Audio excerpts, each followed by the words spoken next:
hospital. One is doing the duty and one day in emergency that happens and he goes home.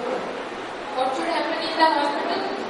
The other anesthetists should be given the charge of doing the duties of anesthesia. But in the afternoon a patient comes and referred to some other place because anesthetist is not there. Then I did the research and sat there, find out the signature of another anesthetist in the, I went to the job. I said, what happened? The anesthetist is there even when you have referred the patient. But then I found that neither the doctor was interested to do the anesthesia duty or nor the hospital was asking him, he was doing the duties of medical. If he has been assigned to the duties of a medical duty, 8 hours duty or 10 hours duty, he is not supposed to do the anesthesia duty. So what I say that whenever we are talking all these things, we are there in our cases, we have to see the structure to the location of the staff, the role and the job assignment to the people and the management during the emergency so that those cases do not go out of them. The second case is the doctor is posted according to his or her desire. Because they are not enumerating the reasons why they want this posting and why the political things are there, but they do exist. They are in fact. If the essential things are required in the hospital to a minimum level, we have to. After that, if somewhere is a surplus, then we can think of these kind of desires. Then the call system, the patients are referred because वो मेरा गला पकड़ लेगा, वो मेरे को collar पकड़ लेगा अगर कुछ हो गया. तो what is the back support system? Do we have a real referral system कि अगर मेरे से कुछ परेशानी हो रही है, complications तो आएंगे. Medical field is that complications तो आएंगे. Only the thing is how we do tackle the complications at that moment. अगर उसके पास कोई back system नहीं है, तो वो he or she will refer the case to the ठीक है भाई, हम कर देंगे कि मेरे पास तो ठीक है. Then why doctors are so afraid?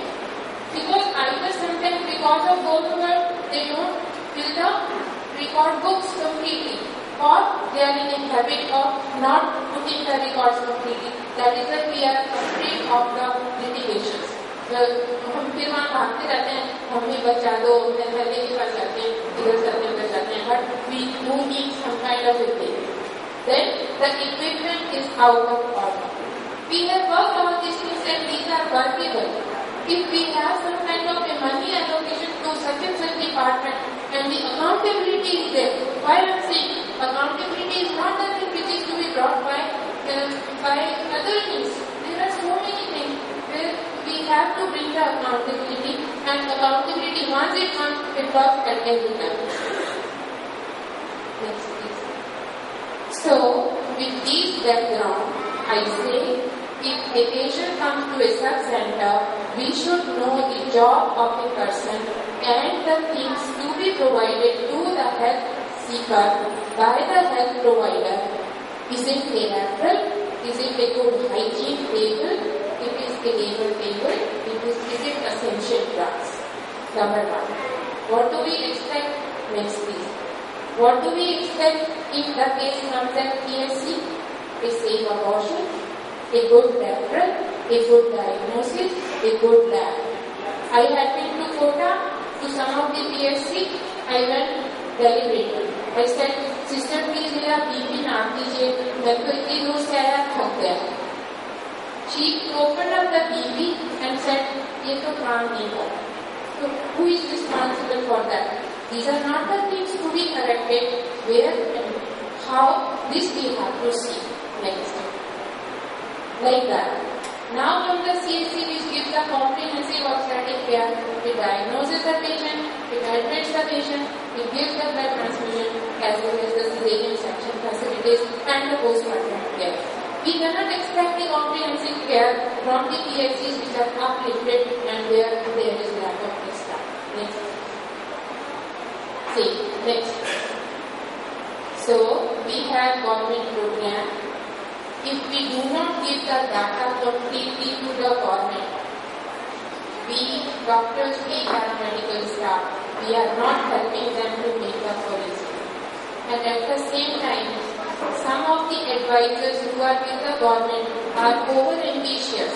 They should also learn the cases from the previous program, as what happened with the IUCD, that handed over to the paramedical staff with insufficient training and insufficient equipment of sterilization, and they write off the good program from the community.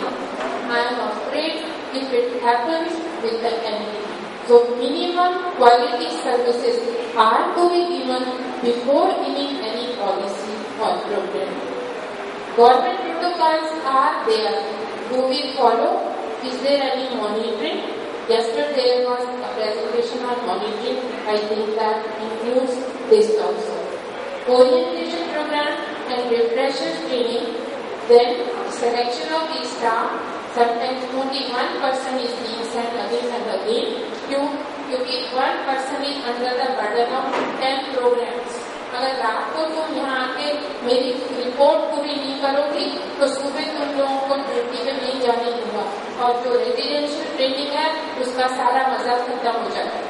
Residential training is that where you really learn in the classroom and then you practice in the evening and you share your experiences, and if you are hesitant to ask anything in the class, then you are informally asking those questions. And then reviews. There was one question yesterday and there was some constraint. I can suggest you one thing. If when we are doing a review of the maternal mortality or any case, first of all we should remove the name of that candidate from the ticket. The ticket should be photocopied in such a way that the name doesn't come. There is a complete tool on it which is called criteria-based review.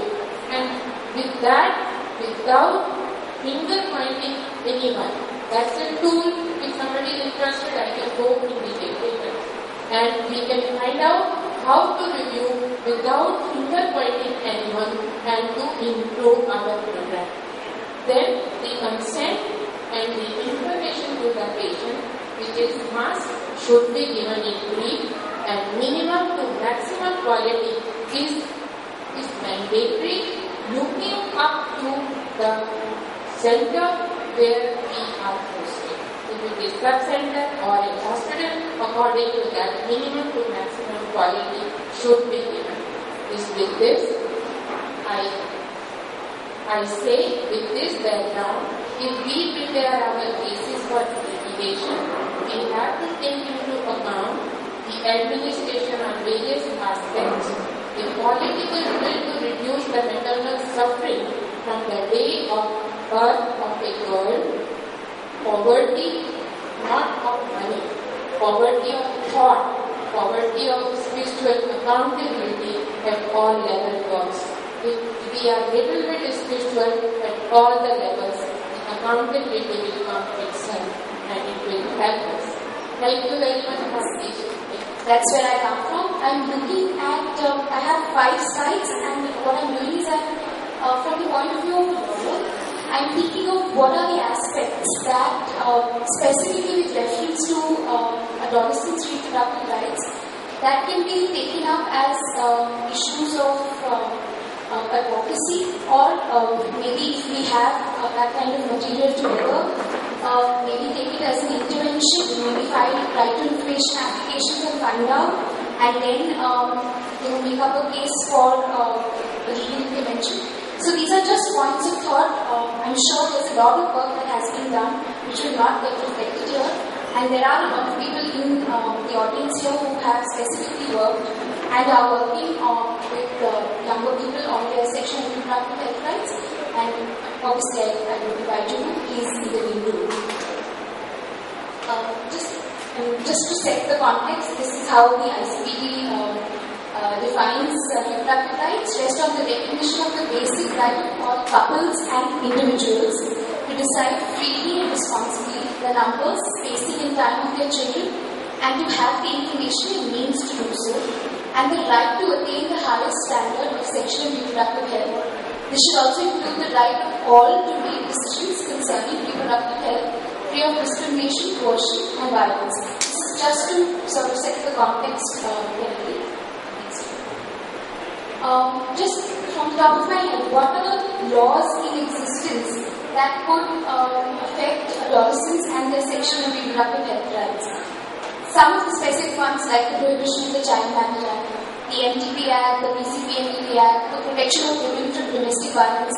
I put that in here only because sexual violence is a kind of domestic violence that the law clearly defines, and the fact that a woman is taunted for not giving birth to a son, or she's forced to undergo anything that's not permitted by law, like a sex selection or a sex determination test, that can very well come into the purview of domestic violence, and therefore I raised that here.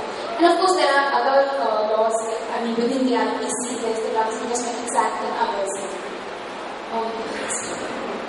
Now, just looking at what are the concerns specifically when we talk about adolescents.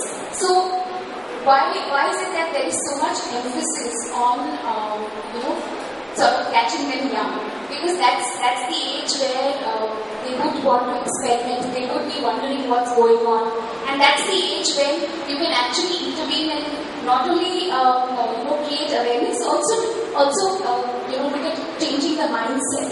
That's the age where even as persons working on gender, that's the age where we want to speak to teenagers, children, school-going or college-going persons about what is it that, what are the gender stereotypes, what is sexuality, what is space, all of that. So that's where the key intervention really makes a difference. But in that, specifically looking at some of the aspects, like addressing issues of prevention of child marriages by implementing the law. Obviously, now that's one very sort of specific area where we have a law already. There has been a public interest petition, the law has been amended. Now, obviously, where we, as usual, as we get stuck with most laws, is the implementation of the law. We all know why child marriage becomes a concern, and is a very pressing need when we speak about sexual and reproductive health rights, because that is the introduction of so much more at an age where probably a man, a girl or a boy are not even ready for it. And then more so for the girl who would get introduced to a lot more of exposure that she may not be prepared for, she may not be able to handle, she may not know how to handle it, she may not be open to be given advice on what's to be done, what's not to be done. And therefore it becomes very, very important that from that point of view, we look at how strategies are looking at how we implement the law on prohibition of child marriages. Then of course, the major intervention that is required for adolescents is talking about, is creating awareness.